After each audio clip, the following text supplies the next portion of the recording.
So here we are in week 3, and there has been a lot going on.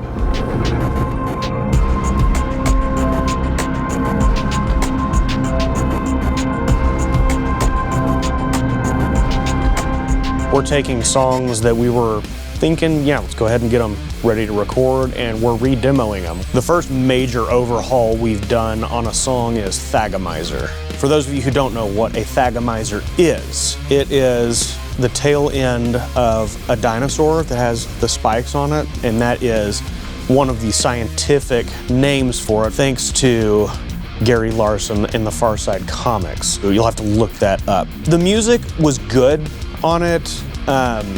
I wasn't very happy with the vocals, the melody, the lyrical content I was fine with for the most part, but for a song written for the late Thag Simmons, the song just didn't feel violent enough, and so I sent Jacob back to the drawing board, and he came back with something that Thagomized all of our ear holes. Ross was like, okay, this is much better, let's do vocals for it. It's like, okay, and like as he's doing the vocals, I'm like, oh, we're hitting the point this song needs to hit. Took it to our next rehearsal where we showed the guys, we're like, first we're gonna listen to the old version, and we make it like a verse and a chorus, I think, into the second verse, and Jeremy's like, I'm sick of this, let's listen to the new one. So we turn it on, let him listen to it. Tanner's giggling like a girl, which is standard. The song ends and Jeremy says, so what are y'all wearing to the Grammys? Kind of lit an extra fire under us, I would say, because we've gone from songs that we're happy with to songs that we're excited about.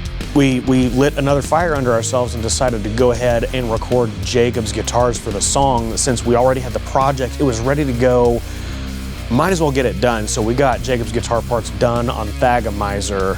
So again, we lit yet another fire under ourselves to, as many times I'm saying this out loud, I'm wondering if we might be pyromaniacs. God, we've been setting fires like crazy under ourselves. I don't recommend it because we're all having to buy new pants. We jumped into another song called Breathe. I want to think we demoed at least, well, it had to have been 2 years ago when I first wrote the lyrics and melody. It was a song that Jacob wasn't, I think if it were up to him, it would have been a throwaway, but we went back and I demoed out a different version of it that ended up not sticking, but I think it sparked Jacob, along with redoing Thagomizer, to really just punch it up. Like I went and redid guitars and stuff, and I sent it to him, and I'm like, there's a hole that needs to be filled. In my ear balls, there's something missing, or as Jeremy would say, in my think meat, which is located between the ear balls. This is turning into an anatomy lesson. Something was missing, and I was like, you know what?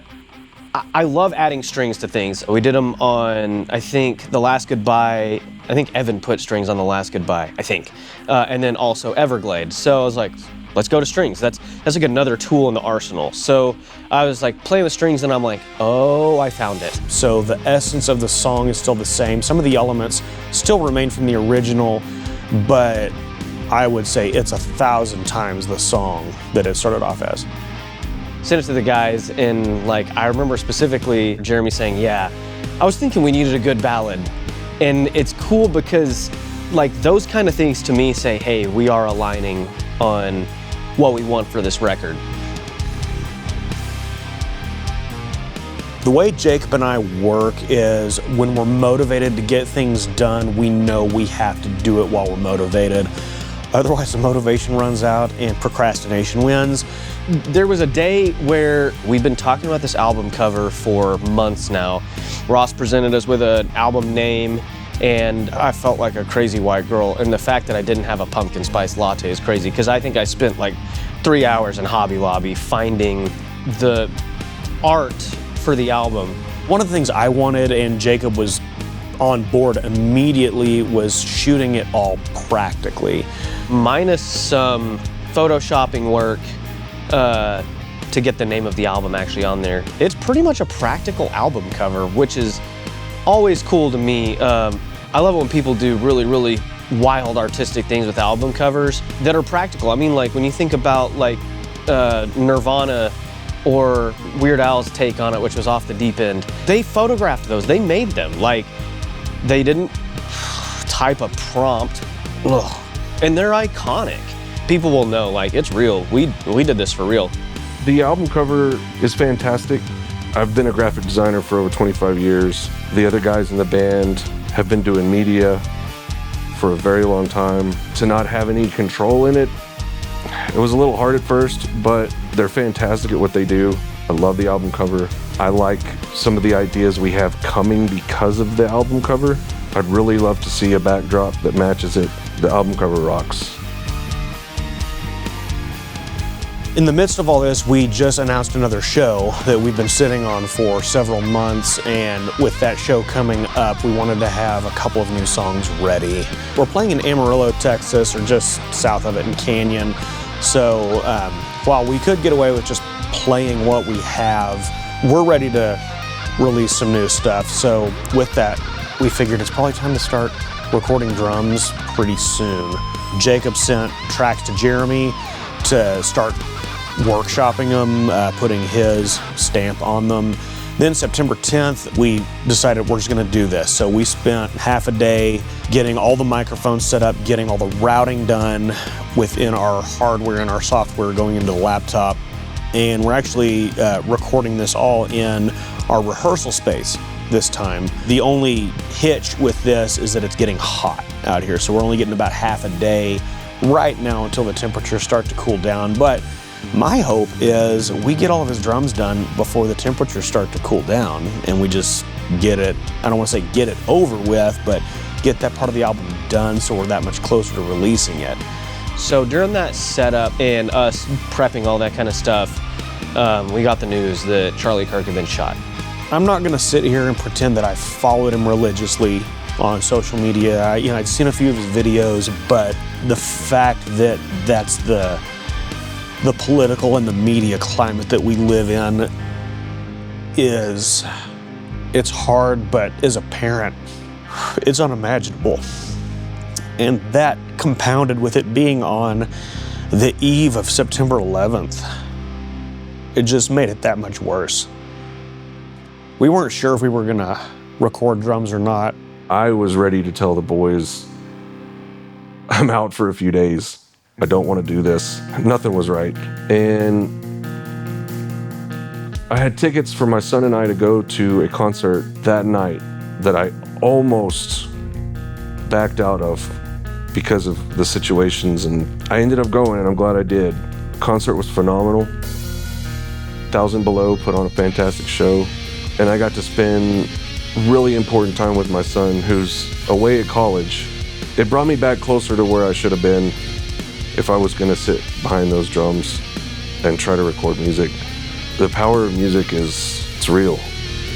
That morning is September 11th, which, if you're from our country or if you've been alive for the last 30 years or longer, it's a heavy day. I know I brought into recording some of the fear of like, if that happened yesterday, like what could happen today?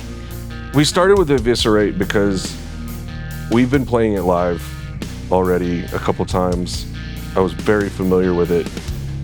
It took no time at all to record that. It was like one full take that was like, that was really good, but hey, I think there's like these like two spots that feel a little bit iffy.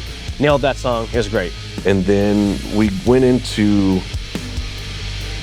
Thagomizer, and it was going well until there was an area that when I was practicing the song and writing the drums for it, I just wasn't happy with it.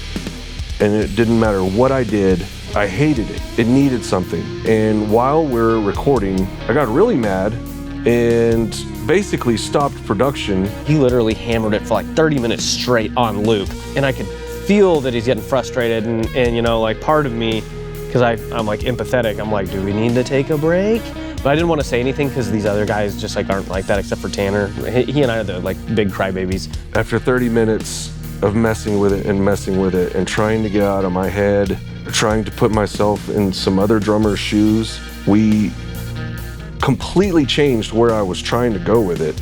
And the opposite ended up being so out of my wheelhouse of my typical style of playing, and it changed the song.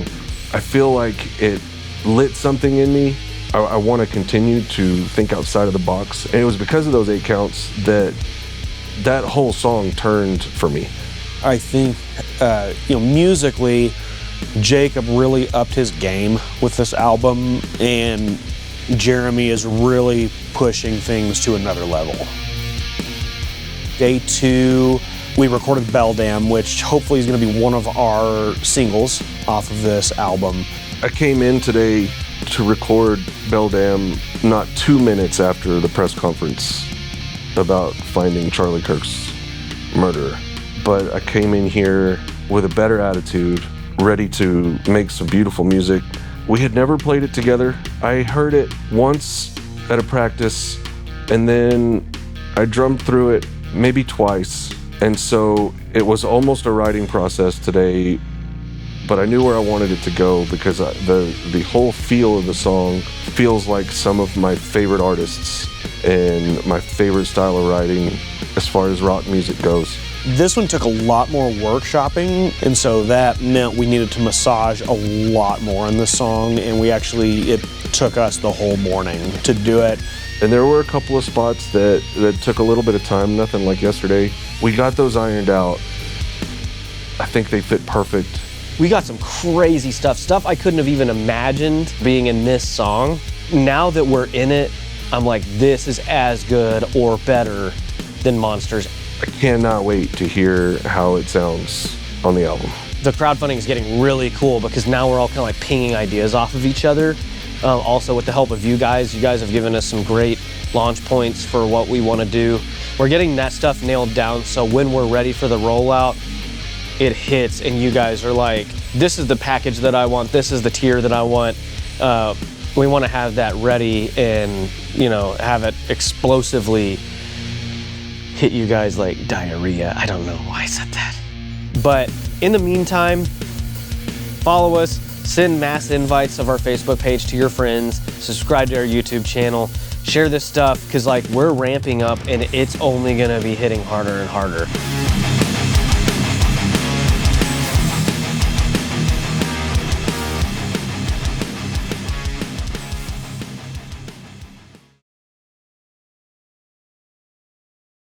So while we were setting up on, I guess what you would consider day 0, we ended up fighting one of the battles of our very lives. And that was against an entire colony of natives out here. No, not those kind of natives. I mean mosquitoes, guys. Jeez. The last studio I was in didn't have a mosquito problem. Anyway, so with all the mosquitoes in here, Jeremy had the bright idea of setting off some citronella candles. I think they're citronella candles, and then they're the citronella beacons of Gondor. We had 2 of those in the shop. Which led to a citronella problem. Actually, we should probably all go to the emergency room now that I think about it.